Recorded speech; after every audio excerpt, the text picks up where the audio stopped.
किसी हद तक पिक्चर तो क्लियर हो चुकी है। न्यूजीलैंड लग रहा है कि सेमीफाइनल्स में तो हमें नजर आएगी। तो आप भी ये समझते हैं? और दूसरा ही कि आज अफगानिस्तान ने क्या गलतियां की जिसकी वजह से मैच हार गई, आप क्या समझते हैं?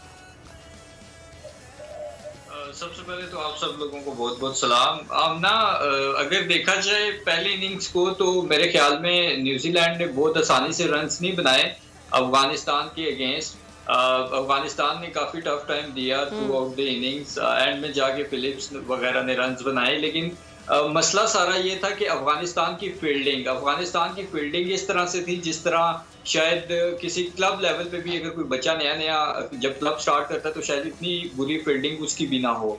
सो आई थिंक ये कैचेस विन मैचेस, कैचेस भी छोड़े, रन्स भी छोड़े। सो अगर इस तरह की आप फील्डिंग रखेंगे तो चाहे आप 400 रन भी बोर्ड पे लगाएँ, तो आप उसको भी डिफेंड नहीं कर सकते। यहाँ तो फिर इन्होंने रन चेस करने थे।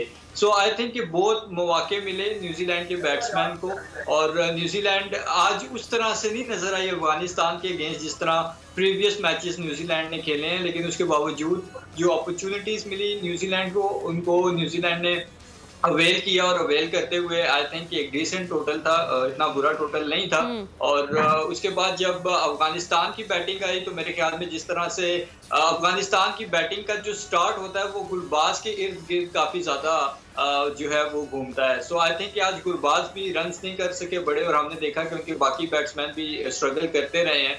और बिल्कुल न्यूजीलैंड ने अफगानिस्तान के जो बैट्समैन हैं उनको हिलने नहीं दिया और through out the innings control रखा।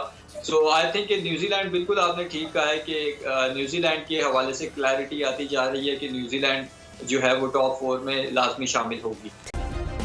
सब्सक्राइब करें और बेल दबाएं ताकि कोई खबर रह न जाए।